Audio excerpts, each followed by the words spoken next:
कहानी की शुरुआत 1991 इराक शहर से होती है, जहां पर जंग छिड़ी हुई थी। यहीं पर हम जैक नाम के एक सोल्जर को देखते हैं जो बहुत ही बहादुरी के साथ लड़ रहा था। तभी इसके सामने एक बच्चा आता है। जैक इससे कुछ पूछता, तभी वो बच्चा इसे गोली मार देता है, क्योंकि इस बच्चे के लिए जैक इसका दुश्मन था। गोली लगने के बाद भी जैक बच जाता है। इसका 1 साल तक इलाज चलता है। सर में चोट लगने की वजह से इसकी दिमागी हालत ठीक नहीं थी। ये बिल्कुल गजनी का आमिर खान बन गया था। खैर, स्टोरी पर आते हैं। हॉस्पिटल से डिस्चार्ज होने के बाद जब ये अपने घर की तरफ जा रहा था, तभी इसे रास्ते में एक माँ बेटी मिलती है जिसकी गाड़ी खराब हो गई थी। इस बच्ची का नाम जैकी था और इसकी माँ एक नशेड़ी थी। जैक इनकी गाड़ी ठीक करने में मदद करता है और इस बीच जैक और जैकी में बहुत अच्छी दोस्ती हो जाती है। जैक खुश होकर जैकी को एक ब्रेसलेट देता है। तभी इसकी माँ का नशा उतरता है और ये जैक पर गुस्सा होने लगती है। इसके बाद जैक पैदल ही अपने रास्ते जाने लगता है। कुछ दूर जाने के बाद जैक एक आदमी से लिफ्ट मांगकर इसके साथ जाने लगता है। थोड़ी दूर जाने के बाद पुलिस इस गाड़ी को रोकती है। तब हमें पता चलता है कि ये एक मुजरिम है। यहाँ पर इस मुजरिम और पुलिस वाले में लड़ाई होती है, जिसमें जैक भी घायल हो जाता है। ये मुजरिम इस पुलिस वाले को मारकर गन जैक के पास छोड़कर भाग जाता है। इसके अगले सीन में हम जैक को अदालत में देखते हैं।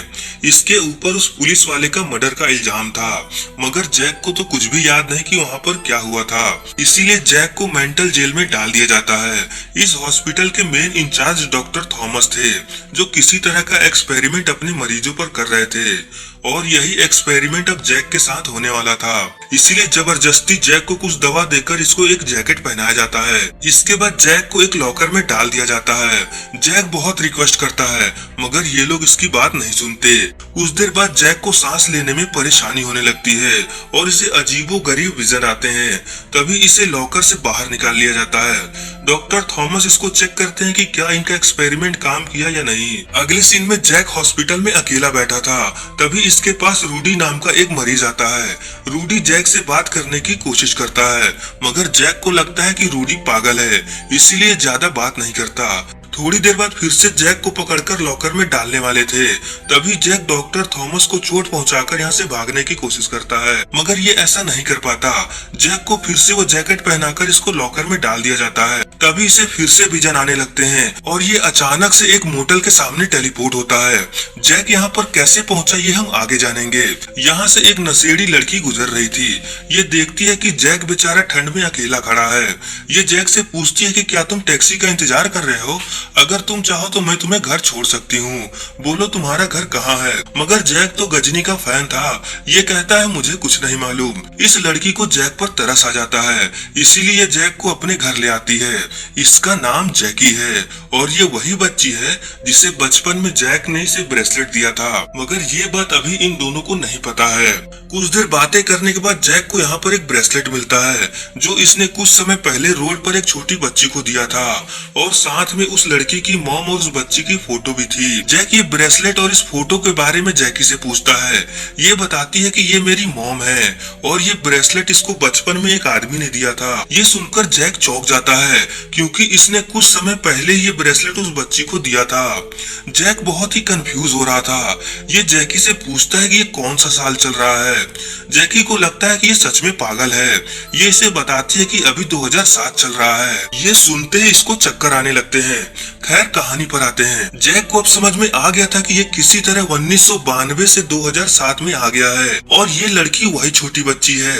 जैक इसे ये बात समझाने की कोशिश करता है और बताता है कि ये जैक स्टार्क है, जिसने इसको बचपन में ये ब्रेसलेट दिया था। ये सुनकर जैकी को बहुत गुस्सा आता है, क्योंकि जैक पहले ही 1992 में मर चुका है। ये इसको गुस्से से अपने घर से बाहर जाने को कहती है। जैक बहुत रिक्वेस्ट के साथ इसको समझाने की कोशिश करता है, मगर ये इसकी बात नहीं मानती। और जब जैक घर से बाहर आता है, तभी इसे फिर से विजन आता है। इसके बाद ये अपने आप को 1992 में उसी हॉस्पिटल में पाता है। जैक को कुछ भी समझ नहीं आ रहा था कि ये यहाँ से 2007 में कैसे पहुँच गया था। जैक ये बात रूडी से बताता है, जिस पर रूडी कहता है, मैं जानता हूँ, मैं भी तुम्हारे तरह उस एक्सपेरिमेंट का हिस्सा हूँ। ये एक्सपेरिमेंट जब मेरे ऊपर हुआ था, तब मैं भी टाइम ट्रेवल कर सकता था, मगर ये बात और किसी को मत बताना, नहीं तो लोग तुम्हें भी मेरी तरह पागल कहेंगे। जाएंगे। और एक बात, अगली बार तुम्हें जहाँ भी जाना हो तुम उस जगह को याद करना, तुम उस जगह पर पहुंच जाओगे। जैक ठीक वैसा ही करता है। ये फिर से जैकी के पास पहुंचता है और अब ये इसको समझाने में कामयाब हो जाता है। अब जैक को जानना था कि आखिर इसकी मौत कैसे हुई ताकि ये अपने आप को बचा सके। इसीलिए पता लगाने के लिए जैकी उसी हॉस्पिटल में जाता है जहां पर जैक की 1992 में मौत हुई थी, मगर यहाँ पर इसको कोई खास जानकारी नहीं मिलती। इसके बाद ये डॉक्टर थॉमस के पास जाता है जो काफी बूढ़े हो चुके थे। जैक को इनके ऊपर ही शक था क्योंकि यही वो एक्सपेरिमेंट कर रहे थे जिसमें बहुत लोगों की जान जा चुकी है। डॉक्टर थॉमस कहते हैं कि मैंने जैक को नहीं मारा। तभी जैक की तबीयत खराब होने लगती है। जैकी तुरंत इसको हॉस्पिटल ले जा रही थी, तभी अचानक से जैक यहाँ से गायब होकर 1992 में आ जाता है। ये यहाँ के डॉक्टर थॉमस से कहता है कि तुम्हारे इस घटिया एक्सपेरिमेंट से बहुत लोगों की जान जाएगी, इसीलिए इसको तुरंत बंद करो। अब जैक को पता था कि ये किस दिन मरने वाला है, मगर ये कैसे मरने वाला है ये बात इसे नहीं मालूम।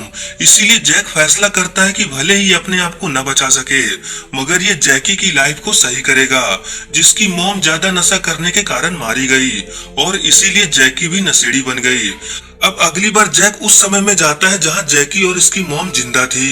ये जैकी की मॉम को एक लेटर देकर कहता है इसमें जो भी लिखा है प्लीज वो बात मान लीजिएगा, चाहे वो बात कितना भी अजीब हो। लेटर में इसने इनको नशा करने से मना किया था और फ्यूचर में इनके साथ क्या होने वाला है सब कुछ इसमें लिख दिया था। लास्ट में ये जाते समय कहता है कि अगर आपको यकीन ना हो तो आज मैं मरने वाला हूँ, शायद ये जानकर आपको यकीन हो जाएगा कि मैं आपका फ्यूचर जानता हूँ। इसके बाद जैक जैसे यहाँ से जा रहा था तभी अचानक से ये बर्फ पर फिसलकर गिर जाता है जिसके कारण इसके सर से खून बहने लगता है।